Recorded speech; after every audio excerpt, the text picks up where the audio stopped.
Prezados amigos e amigas, é muito gratificante estar com vocês para estudarmos a palavra de Deus.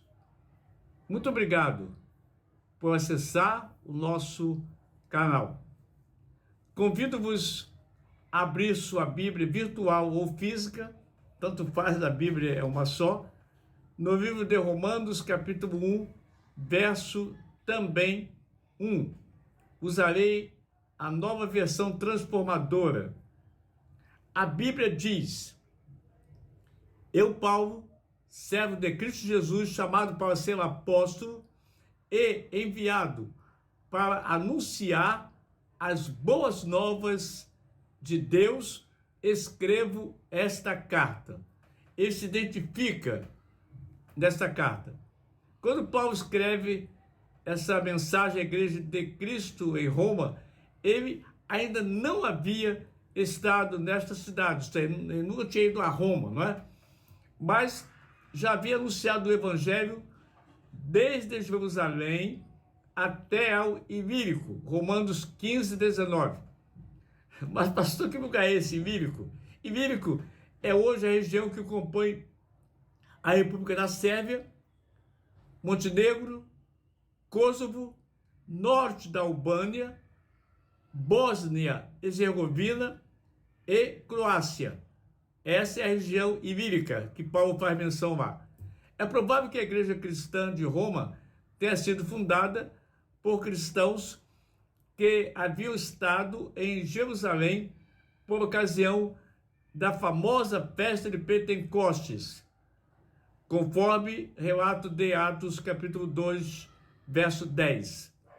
Entre as diversas pessoas que ali estavam, que ouviram o sermão, estavam visitantes de Roma, que se converteram ao cristianismo. O apóstolo escreve a carta aos romanos durante seu ministério em Corinto, após sua viagem missionária, pouco antes de retornar a Jerusalém, a fim de encorajar os irmãos em Cristo e revelar seu desejo de algum dia ir vê-los. O que realmente vai acontecer só que 3 anos após essa presença dele ali. A igreja cristã de Roma não tinha nenhum texto do Novo Testamento, tendo em vista que os evangelhos ainda não tinham a aplicação doutrinária que conhecemos hoje, né? Hoje é fácil que temos lá a mensagem da nossa mão a hora que quisermos. A carta aos Romanos pode ter sido, então, o primeiro texto da literatura cristã a ser visto pelos irmãos de Roma, escrita por Paulo, tanto para os cristãos judeus, como para os cristãos gentios. A carta aos Romanos possui uma apresentação sistemática da fé cristã.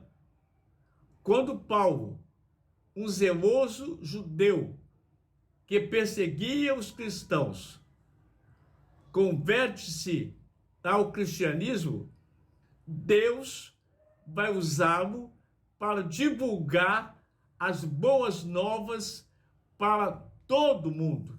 Que bênção, meus amados, que maravilha. Embora estivesse na prisão, o apóstolo também pregou o evangelho em Roma. Talvez até para o imperador César, segundo o que a Bíblia diz. Paulo, humildemente, se intitulou servo de Jesus Cristo e apóstolo. Eu fico pensando que um cidadão romano como Paulo, não é? Preferir ser um servo era algo imaginável na atual conjuntura nossa. Mas ele preferiu depender e obedecer completamente ao seu amado Mestre? Qual é a sua atitude em relação a Cristo hoje? Qual é a minha atitude em relação a Cristo hoje? Nossa disposição de servir e obedecer a Jesus Cristo faz com que sejamos úteis, servos que Ele pode usar em trabalhos realmente importantes. O apóstolo afirmou que Jesus Cristo é o Filho de Deus, o Messias prometido e o Senhor ressurreto. Paulo citou Jesus como descendente do rei Davi, para enfatizar que nele se cumpriu as profecias do Antigo Testamento, que anunciavam que o Messias viria da viagem davídica. Com essa declaração de fé, Paulo vai demonstrar seu conhecimento das Escrituras e sua concordância com os ensinamentos dos apóstolos de Jesus. Nos versículos 3, 4 e 5 do capítulo 1, Paulo apresenta um resumo das boas novas sobre Jesus Cristo, que, primeiro, fez-se homem por meio de sua encarnação. Segundo, descendia da linhagem real de Davi.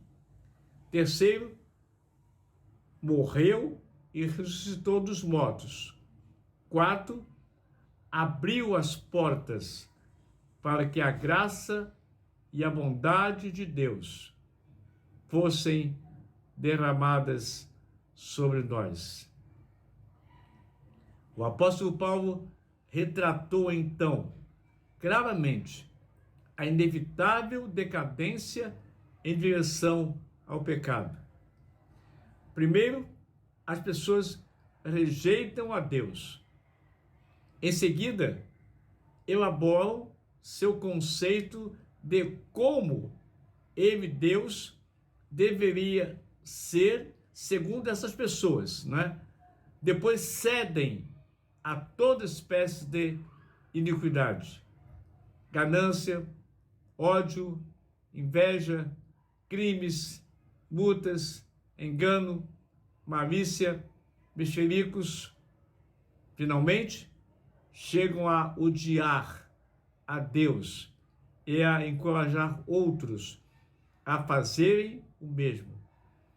Mas Deus não é o agente dessa progressão em direção ao mal. Quando as pessoas rejeitam a Deus, Ele permite que elas vivam como desejam viver. Permite que experimentem as consequências naturais dos pecados que estão praticando. Uma vez preso nesse movimento descendente rumo ao pecado, ninguém mesmo poderá libertar-se por suas próprias forças. O homem deve confiar somente em Cristo para libertá-lo da destruição. Amém. Que Ele nos abençoe. Vamos orar. Nosso Deus, nosso Pai, nós te agradecemos porque servos teus do passado, como o grande apóstolo Paulo, entendeu que a única solução para o mundo seria o Evangelho de Jesus Cristo, que transforma as pessoas, que salva as pessoas. E para isso, nosso Deus, Ele aniquilou-se a si mesmo, se submeteu à vontade do Senhor e fez, nosso Pai, um trabalho que até hoje perdura em nossas vidas. Que possamos, nosso Deus querido, termos a mesma disposição de levar as boas novas de salvação a todas as pessoas, a começar pelos nossos parentes e amigos. Em nome de Jesus, nós oramos com perdão dos nossos pecados. Amém.